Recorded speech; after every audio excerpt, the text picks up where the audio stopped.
Bueno, ahora procedemos a analizar el código del riesgo relativo y los gráficos del riesgo relativo de motos versus autos.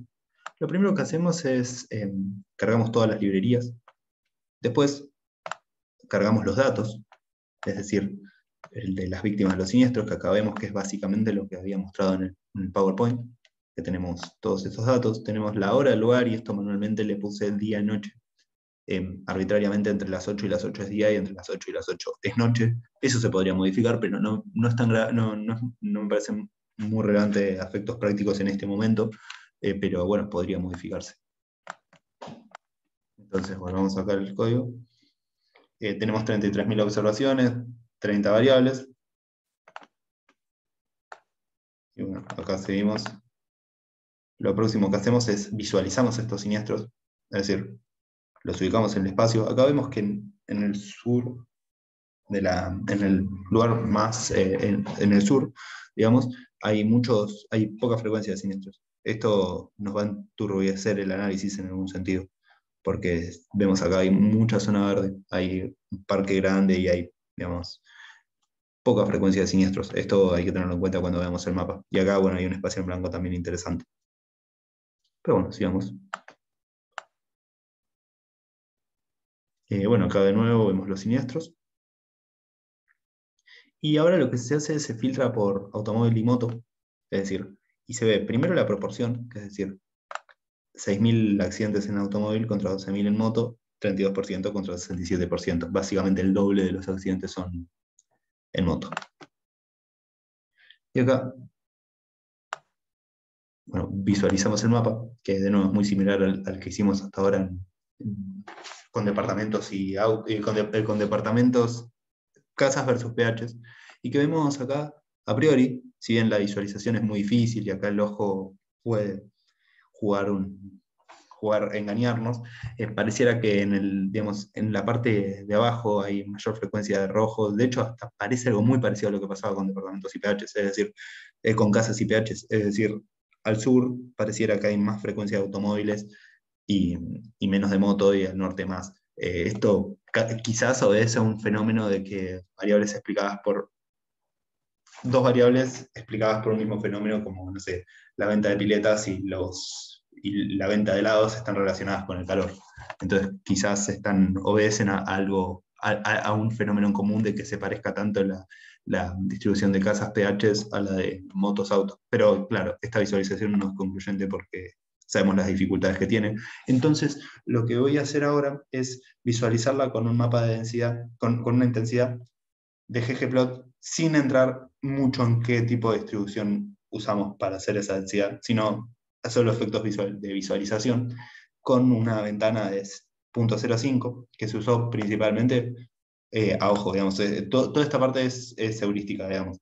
Es solamente para ver qué esperamos que pase cuando corramos el riesgo relativo. Esta es la de las motos. Vemos una parte muy densa en donde está la 9 de julio, y poco densa, digamos, a la parte izquierda, que sería el oeste. En cambio, en autos vemos que en el oeste hay algún pedazo de mayor densidad en el oeste. Y eso se debería reflejar en la regresión de riesgo relativo. Armamos el modelo de regresión logística sin las covariables, el primero, es decir, miremoslo, que tenemos polinomios de orden 3 multiplicándose con interacciones.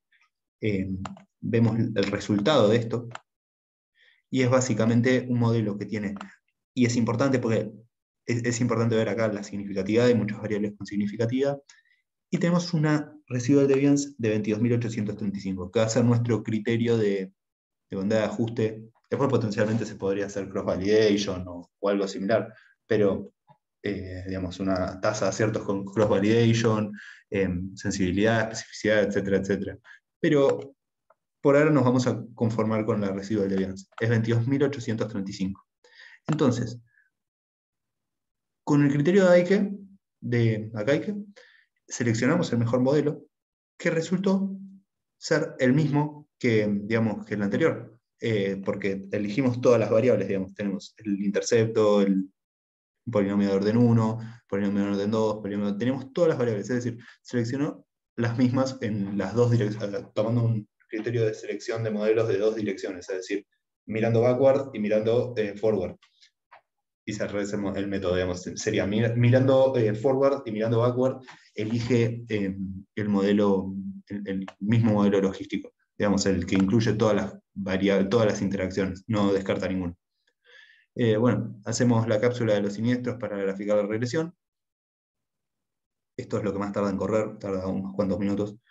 Y finalmente, bueno, se grafica digamos, el riesgo relativo. Como esperábamos y como habíamos mencionado, en la zona este eh, aumenta el riesgo relativo. Yo no le daría mucha atención a este pedazo rojo de acá abajo, que lo voy a marcar acá por si no se ve en el video.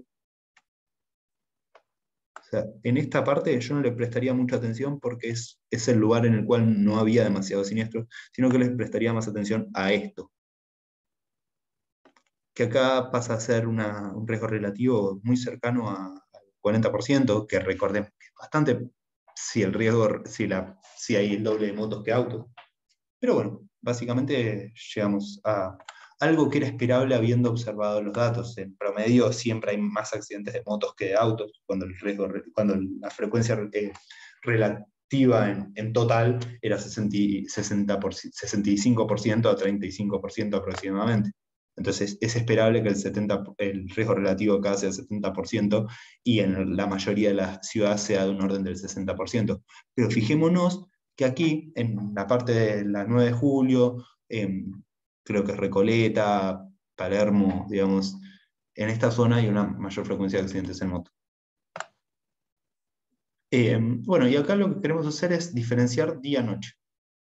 Entonces, primero, en este caso seleccionamos solo los accidentes que fueron de noche y hicimos lo mismo que habíamos hecho antes. Fijémonos que la noche cambia un poco, es decir, la estructura es más o menos la misma, pero la frecuencia relativa cambia, digamos, es decir, empeora, digamos, se quita el verde de la 9 de julio, se mueve un poco al centro, y después en esta zona el rojo se hace un poco más grande. Y de hecho, si nosotros vemos las proporciones, fijémonos que en ese caso, por el día, digamos, en este caso bajó la frecuencia relativa digamos, el porcentaje de accidentes en motos el 62% contra el 37%, cuando antes era el 67-32%. Es decir, se nota que hay un cambio en la proporción de motos y autos a la noche. Finalmente, si nosotros, bueno, acá no tiene sentido hablar residual de bienes porque estamos hablando de distinta cantidad de observaciones, pero sí nos muestra, cuando vemos el gráfico, que a priori podría parecer que hubiera un cambio de estructura en el día versus la noche. Cosa que tenemos que testear, porque no alcanza con verlo con los ojos, digamos. Pero ya lo vamos a testear y vamos a ver que efectivamente es así. Bueno, acá analizamos numéricamente, fijémonos que de día el 70% de los accidentes son en moto y el 30% son en auto, contra el 37 y 62. ¿Eso qué es lo que nos muestra? Que efectivamente lo que acabo de mencionarte, que de día y de noche la naturaleza de los siniestros parece ser distinta. Digamos, y que en el gráfico se ve, o a priori parece que se ve. Bueno, entonces le metemos una variable dummy, seguimos con, acá miramos un poco digamos, el modelo logístico, seguimos con interacciones de orden 3, de la latitud con la longitud, más el momento aditivamente que se suma uniformemente en todo el espacio. Y miremos que en este caso tenemos un modelo, digamos digamos que la noche es totalmente significativa, es significativa menos que otras cosas, digamos. Me refiero en valor absoluto, lo cual no es tan relevante, pero lo que más me importa es la residual deviance, que pasó de 22.835 a 22.725, es decir, hay una mejora notable digamos, del ajuste del modelo, que bueno, podríamos testearlo nuevamente con cross validation, pero tomando el criterio de la residual deviance, es mejor digamos, que el modelo anterior. Y bueno, finalmente lo que hacemos es, acá miremos un poco el código. En este caso tenemos los polinomios de orden 2 y de orden 2 con momento, o sea, multiplicados por momento. Y en ese caso que tenemos una residual de Evans de 22.733. Podemos ver, por curiosidad, qué es lo que ocurre cuando le ponemos los modelos R3. Para mí sería demasiado, digamos, cargado el modelo, pero se puede hacer. Y en este caso tenemos una residual de Evans de 22.655. Tenemos como 30 variables. Tenemos en total como casi 30 variables, 32 variables. Pero bueno, eh, básicamente lo que tenemos es que mejora el modelo si diferenciamos día de noche desde la perspectiva que lo miremos. Es decir, tiene sentido diferenciar en día y noche en estos modelos. Y como se vio, eso explica en algún sentido la diferencia entre este gráfico y este gráfico, que lo que acabamos de ver es que efectivamente es estadísticamente significativo. Entonces, bueno, vamos ahora a pasar a la segunda parte del trabajo.